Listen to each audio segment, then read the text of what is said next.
Face aux catastrophes naturelles, la résilience des constructions est un enjeu majeur. Comment construire ou ne pas construire d'ailleurs dans les zones exposées? Et pour les habitations et infrastructures préexistantes, quelles seraient les solutions d'adaptation? On en parle tout de suite en accueillant Nicolas Baudusseau et Éric Daniel Lacombe. Merci de les accueillir tous les deux, s'il vous plaît.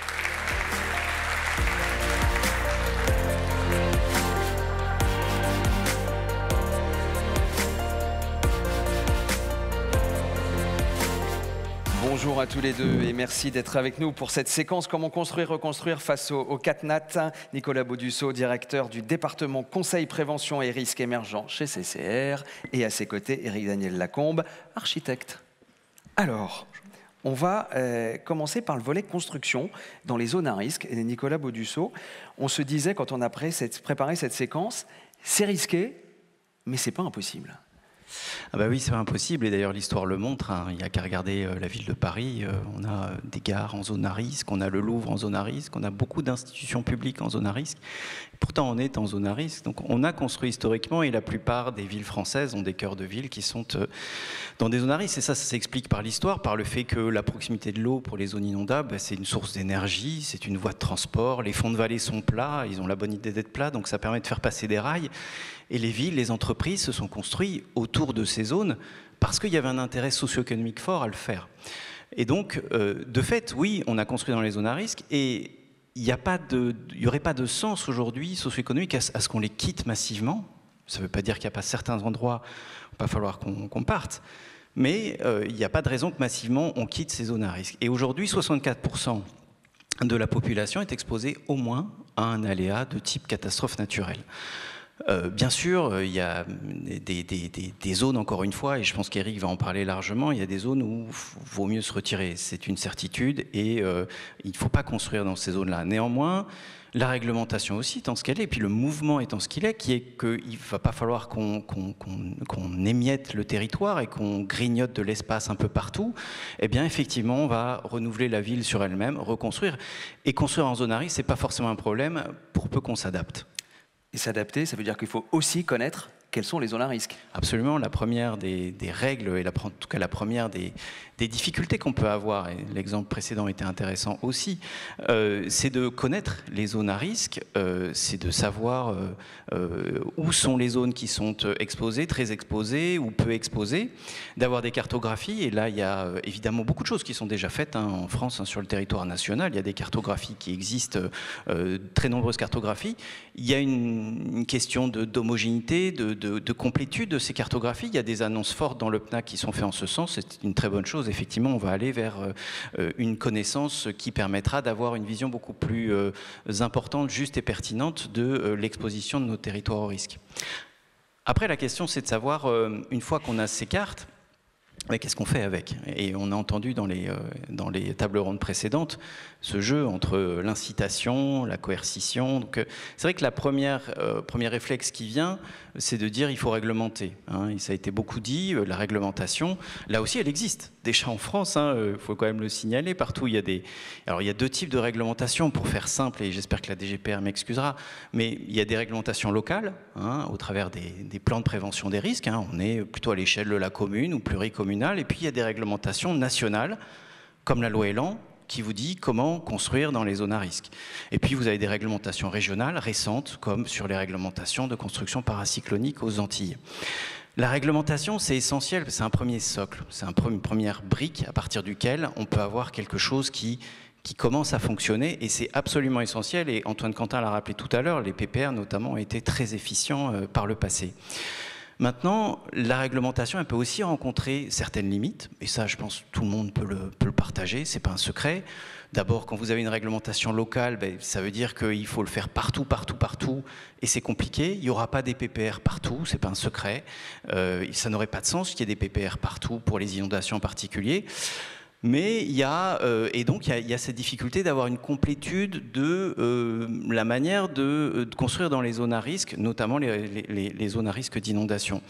Et puis, les réglementations nationales, elles peuvent rencontrer des difficultés à s'adapter au territoire local ou rentrer en contradiction avec des réglementations locales sur d'autres sujets. La loi Elan, ça a été cité tout à l'heure, qui va plutôt inciter ou imposer le fait de ne pas avoir trop d'arbres à proximité des maisons, ou alors de raccorder, enfin d'avoir un raccordement du réseau d'eau pluviaux au réseau local, et de ne pas infiltrer à la parcelle. Vous avez des réglementations locales qui vous disent exactement le contraire. Ils vous disent mettez des arbres de haute tige pour préserver le confort d'été, et puis infiltrer l'eau à la parcelle.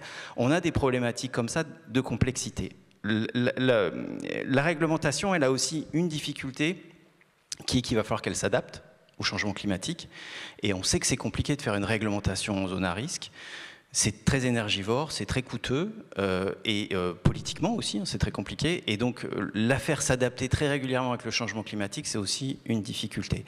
Et donc, il y a besoin de plus que la réglementation. Il y a besoin de pouvoir inventer, il y a besoin de pouvoir imaginer, il y a besoin de pouvoir dépasser cette réglementation et donc d'innover. Et c'est là, effectivement, que les architectes, les urbanistes ont tout leur rôle à jouer, peuvent amener cette innovation qui est essentielle, que nous considérons comme essentielle à la CCR, et c'est la raison profonde de toutes nos activités, que ce soit le soutien au projet Living With de la Biennale de Venise, que ce soit le fonds CCRF dont on a parlé tout à l'heure, qui finance l'innovation, que ce soit l'initiative sécheresse que nous portons, que nous finançons avec France Assureur et la MRN.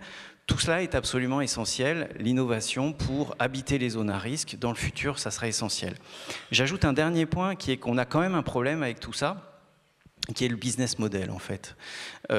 La difficulté principale que l'on a, c'est que le bien adapté ne se vend pas plus cher que le bien pas adapté.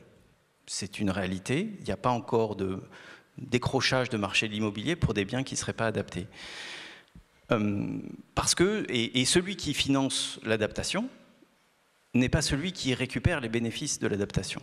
Donc on a un sujet qui est assez clé autour de ça, et ce qui veut dire, ce qui changera peut-être, ce qui va peut-être changer, on a entendu le positionnement un peu de certains assureurs qui commencent à dire que l'adaptation pourrait devenir une condition de l'assurabilité. C'est vrai que si ça devient une condition de l'assurabilité, le business model va changer profondément. C'est peut-être vers ça qu'on va. Si on y va, il faut qu'on réfléchisse bien à la manière dont on y va. On va voir avec vous, Éric Daniel Lacombe, qu'après avoir vécu une inondation, c'est ce que vous dites, voire plusieurs, les gens choisissent souvent de rester sur place après la décrue, et ça s'explique évidemment par des raisons humaines, mais qui sont des raisons variées, multiples, notamment le fait d'être forcément attaché à l'endroit où on vit. Et vous dites, à ce moment-là, il faut apprendre à vivre avec et après l'inondation. Alors, on vous a vu dans le reportage tout à l'heure, vous êtes allé sur les Hauts-de-France, donc vous avez une habitude d'aller sur ce type de territoire. Et ce qu'on va découvrir avec vous, c'est qu'on n'arrête pas une inondation, on s'y adapte, et qu'il y a un certain nombre d'intuitions que l'on peut avoir, et qui ne sont pas les bonnes. Merci. C'est vrai que si on peut passer la première image, vous voyez que cette question de l'adaptation, elle va dépendre de l'aléa. J'ai beaucoup aimé la façon dont, j'allais dire la doctorante, on va dire maintenant la docteure, a parlé, parce que ça ne vous a pas échappé, elle n'a pas utilisé le mot risque, elle a parlé de l'aléa. Et je pense que l'aléa, c'est-à-dire encore cet élément sensible, vivant, il est partout différent. Et je vous montre deux images. Quand je dois travailler pour les tempêtes Alex, la suite de tempêtes Alex dans la vallée de la Vésubie, c'est l'image de gauche, je dois effectivement dire qu'à ces endroits-là, se dire qu'on pourra rester étanche ou sur place paraît pratiquement impossible, et une part du travail que j'ai mené a été effectivement de délocaliser. Par contre, quand ça tombe dans le Pas-de-Calais, où je me rends le premier matin sur place, cette rue qui est entre Montreuil et sous Montreuil et Neuville, elle n'est pas dans la même situation d'aléa, vous le voyez bien, que sur Saint-Martin-Vésubie ou Roquebillière. Et je dois dire que le petit film qu'Édouard Vieillefond a présenté est exactement la méthode que je propose. C'est-à-dire que j'ai vu que Pascal Berthaud n'était pas à l'aise chez le notaire et il cherchait dans son smartphone où était l'eau. Je pense que fait Édouard Vieillefond n'est pas si mal, parce qu'il va voir où est l'eau.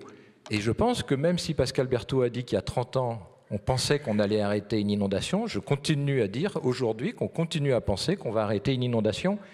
Et pour ça, c'est souvent le désarroi des populations qui font que la question de l'étanchéité, la question de vous mettre à l'abri, même comme une illusion, est, de mon point de vue, la première des intuitions à combattre. C'est-à-dire qu'apprendre à vivre avec, à condition de vouloir le faire. C'est ce que je vais vous montrer dans les quelques minutes que je passe avec vous. Eh bien, ça existe. Et ça existe dans un endroit qui est, pardon de le citer, il est plus ministre, mais au sud de la ville d'Angers, c'est-à-dire chez Christophe Béchu, il y a, je vous emmènerai très volontiers, des villages entiers qui ont appris à vivre avec ces inondations et depuis longtemps.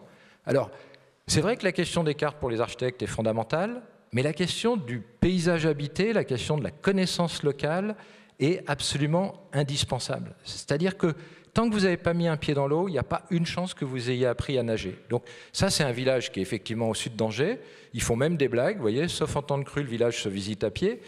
Ça fait vraiment partie de leur culture. Ils connaissent tous les niveaux de crue et ils connaissent surtout quelque chose qui est de l'ordre de l'aléa, c'est qu'ils connaissent le lieu sur lequel ils vivent. Donc je pose un problème théorique. Chaque fois qu'il y a une inondation, on nous demande toujours, et encore plus aux architectes, de solidité et d'étanchéité.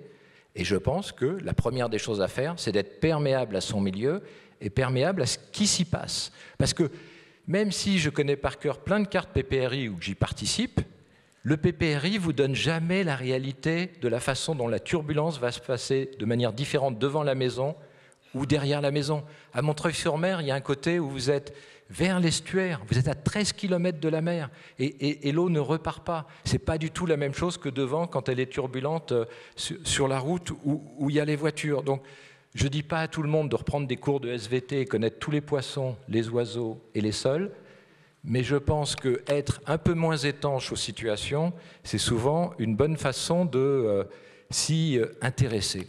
La deuxième chose, et je le dis parce que, et je le dis y compris à Véronique qui est là, qui représente la DGBR, c'est que souvent les déblais et les remblais sont interdits pour des raisons évidentes de résistance des sols, mais le quartier de Matra que j'ai construit et qui a résisté sans dommage à une crue d'1,50 m, on a terrassé les 7 hectares.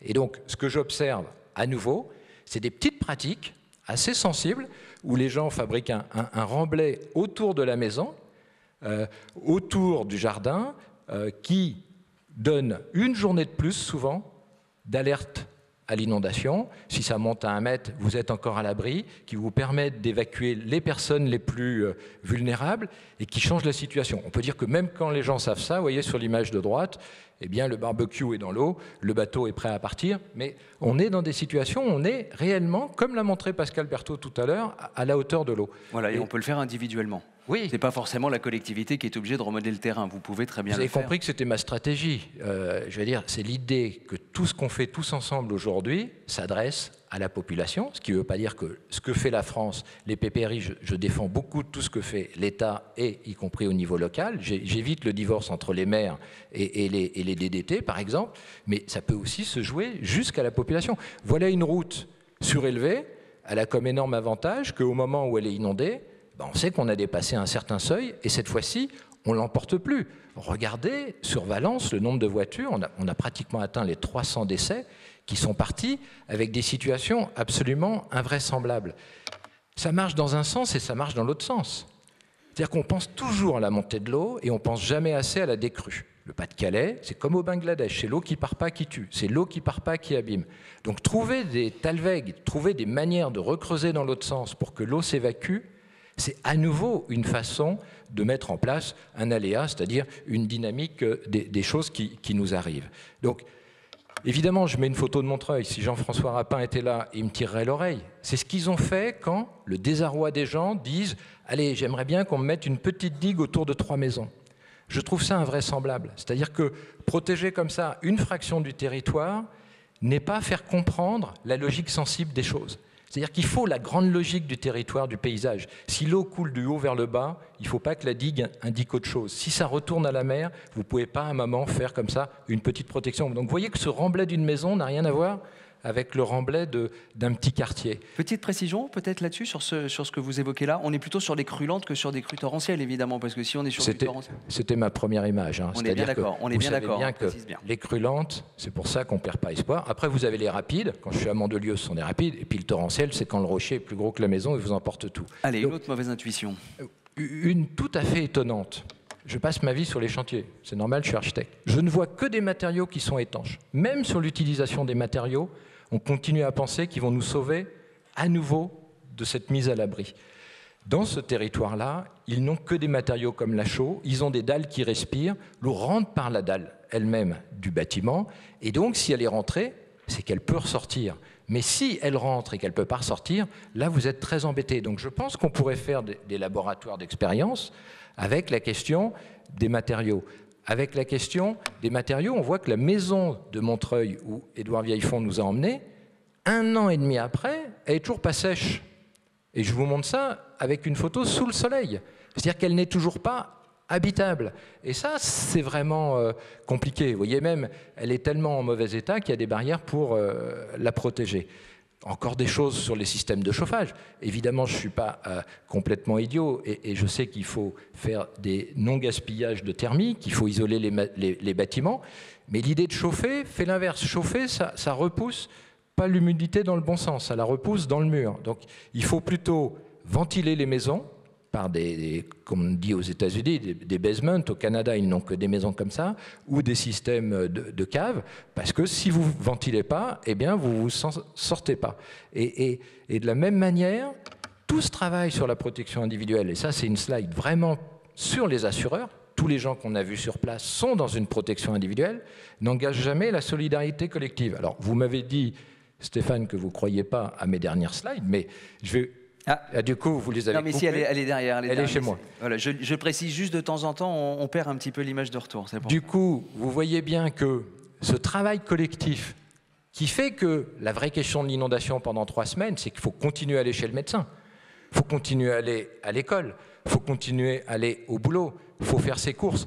Eh bien, ils ont mis en place un système de ramassage en bateau, ils ont mis en place un système individuel de mesure de l'inondation, ça s'appelle des cuissardes, et tout ce jeu-là est tout à fait intéressant parce que ne pilote pas le bateau n'importe qui, c'est très compliqué de piloter un bateau sur la Loire, et donc on est dans un jeu très différent. Le café de la rue, dont on a parlé tout à l'heure à Montreuil, on a même fait le début d'une représentation, j'allais dire, d'un récit, parce que c'est ce bateau qui a sauvé la vie de toute une série de personnes et qui a permis de maintenir une activité. Donc, c'est quand même le café de la Gaîté, il y a un bateau devant. Je suis d'ailleurs surpris qu'il n'y ait pas plus de bateaux dans ces paysages.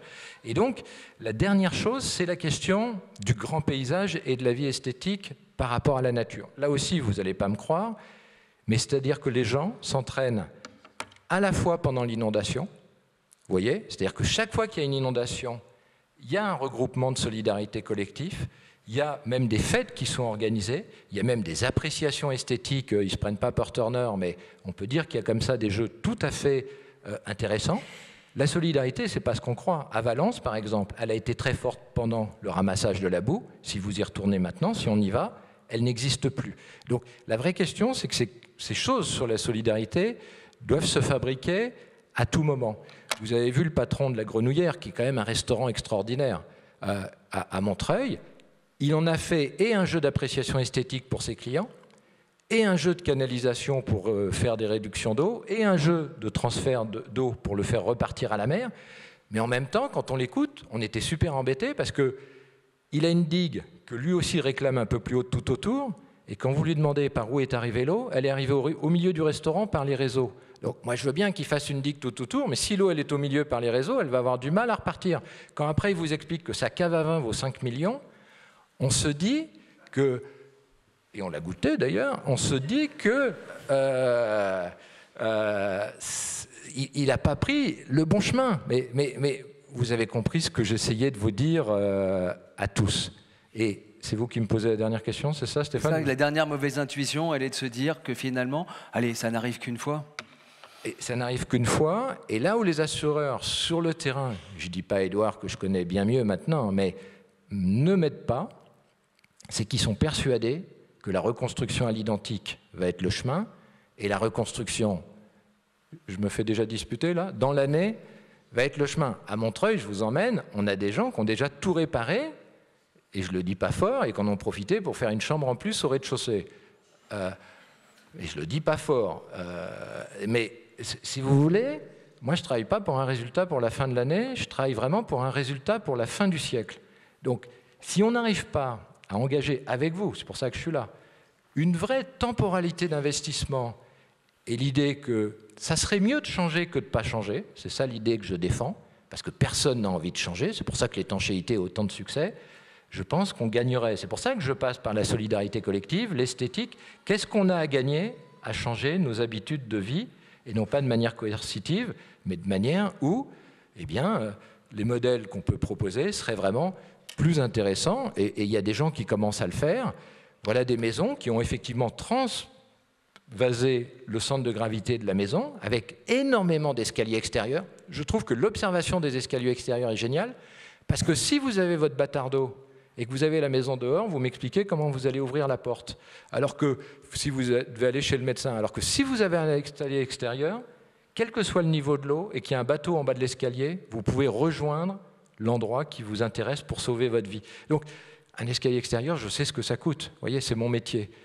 Remonter un frigo et une chaudière, je sais ce que ça coûte, c'est aussi mon métier. Mais ça ne coûte pas ce que la reconstruction à l'identique permettrait. Ça coûte 2 à 3 fois ça. Donc, est-ce qu'on joue ça sur 640 millions dépensés au Pas-de-Calais pour recommencer dans 5 ans, 1 milliard dans les vallées de la Vésubie et de la Roya pour recommencer, j'étais en 2020, on a eu Aline en 2023, pour recommencer tous les 3 ans, où on se dit qu'on invente un nouveau modèle, et c'est pour ça que les assureurs, à mon avis, sont un des acteurs les plus intéressants de la transformation architecturale en ce moment. Merci beaucoup. Merci beaucoup. Je rebondis évidemment sur les derniers sujets que vous évoquiez, sur la reconstruction à l'identique, parce que Nicolas Baudusseau, évidemment, on comprend que reconstruire à l'identique, et Éric Daniel Lacombe vient de l'exprimer à l'instant, on se rend compte que sur le long terme, finalement, ça coûte beaucoup plus cher, mais aujourd'hui, il y a quand même une réglementation, quand on est assuré, où on nous demande obligatoirement de reconstruire à l'identique. Donc ça veut dire qu'il faut faire évoluer le schéma. Alors je pense qu'il faut qu'on fasse beaucoup de pédagogie sur cette question-là, dans le monde, dans l'écosystème assurantiel. Et effectivement, ce que dit Éric, on l'entend sur le territoire. On entend des gens dire « mon assureur m'a obligé à reconstruire à l'identique ». Je pense qu'il faut qu'on collectivement, qu'on fasse de la pédagogie pour expliquer que non, c'est pas ça la règle. La règle, c'est que effectivement, l'indemnisation se fait sur la base d'une enveloppe qui correspond à une reconstruction à l'identique, mais on n'oblige en aucun cas de reconstruire à l'identique. Il y a de la pédagogie, mais ça suffira pas. Ça suffira pas. C'est clair que ce moment de la reconstruction post-sinistre, c'est un moment clé parce que c'est un moment où le business model dont je vous parlais tout à l'heure, il est complètement rebattu parce qu'on passe un peu dans l'irrationnel. On passe un peu dans l'irrationnel où l'individu se dit cette fois, ah mais ça va me réarriver, ça va me réarriver. Et donc, on a un moment clé, en fait, pour pouvoir transformer les choses. Et c'est vrai qu'aujourd'hui, l'assurance en tant que telle, elle est un peu démunie par rapport à ça, parce qu'effectivement, elle rembourse dans cette enveloppe qui correspond à une reconstruction à l'identique, et que parfois, même si parfois on peut faire des aménagements qui correspondent à cette enveloppe et qui rendent le bien plus résilient, aller plus loin, ça nécessite souvent un surcoût. Et c'est pour ça que le dispositif qui a été mis en place par l'État, le dispositif MIRAPI, de mieux reconstruire après inondation, qui est un dispositif temporaire, expérimental, qui a commencé après la tempête Alec, qui s'est poursuivi dans les Landes, mais qui a été utilisé dans les Hauts-de-France, c'est un dispositif qui est très intéressant parce qu'il permet au Fonds Barnier de financer les surcoûts de l'adaptation résiliente, en plus de l'indemnisation de l'assureur. C'est un dispositif qui nous semble absolument clé, dont on pense qu'il faudrait qu'il soit non seulement pas temporaire, mais permanent et généralisé. C'est une voie, effectivement, qu'il faut pouvoir construire, et dans lequel, évidemment, les assureurs ont un rôle à jouer qui est absolument décisif, en termes de conseils, en termes d'accompagnement des assurés, les experts également qui ont joué un rôle clé dans ce dispositif MIRAPI post-Hauts-de-France. Les experts aussi peuvent avoir leur rôle à jouer dans toute cette adaptation individuelle post-sinistre. Et il faut, je pense, aller sur un point qui est très important, c'est qu'on a tellement de mal à adapter a posteriori. Enfin, on peut regarder, il y a des dispositifs qui existent, publics, qui existent aujourd'hui. Le Fonds Barnier finance à hauteur de 80% l'adaptation des biens dans certaines zones à risque. Les collectivités peuvent abonder, on peut atteindre 100% de financement pour un diagnostic de vulnérabilité, pour des travaux. Et pour autant, on a énormément de mal à ce que les gens se saisissent de ça. Ce qui veut dire que, et je reviens à la question de départ, sur la construction, quand on loupe la construction de départ, il y a quelque chose d'un peu irréversible. Et c'est d'autant plus important que cette construction initiale, elle soit absolument faite de la meilleure des manières. Alors écoutez, ça me conduit tout de suite à l'une des questions qui a été posée via l'application. Dans des pays comme le Japon, la construction résiliente face au risque est la norme. Est-ce qu'on s'oriente vers cela en France ? Ça va être une question d'argent et une question de vulnérabilité. Le Japon, j'y vais de temps en temps.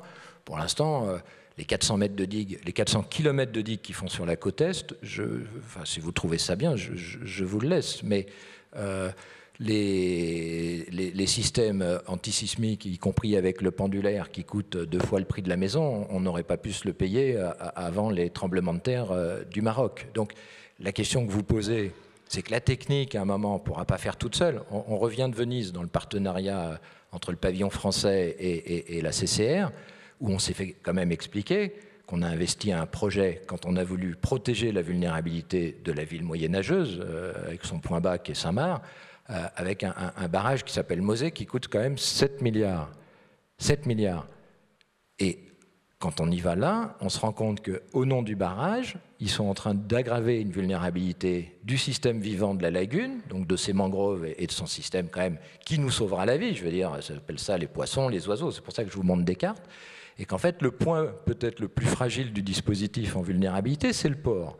Donc, vous voyez, c'est ça, moi, qui m'intéresse, c'est que ce qui est passionnant pour combattre l'idée de la reconstruction à l'identique, ou pas, puisqu'on est face à un changement, c'est quelle société souhaitons-nous? Et moi, tous les maires pour qui je travaille, c'est au moment où ils basculent, par exemple à Mandelieu, au début ils croient que c'est un projet de tuyau, et maintenant ça va être son projet de campagne municipale pour 2026, en disant je vous propose une métamorphose, parce que finalement la Côte d'Azur chaude, pénible et trop construite n'est plus le modèle que l'on veut aujourd'hui. C'est ça qu'il faut que l'on rencontre avec des élus, ou même des DDT, ou même avec chacun des habitants. Et ça passe par quoi? Pardon, j'ai un peu éludé le Japon, mais j'ai quand même bien parlé de question d'argent.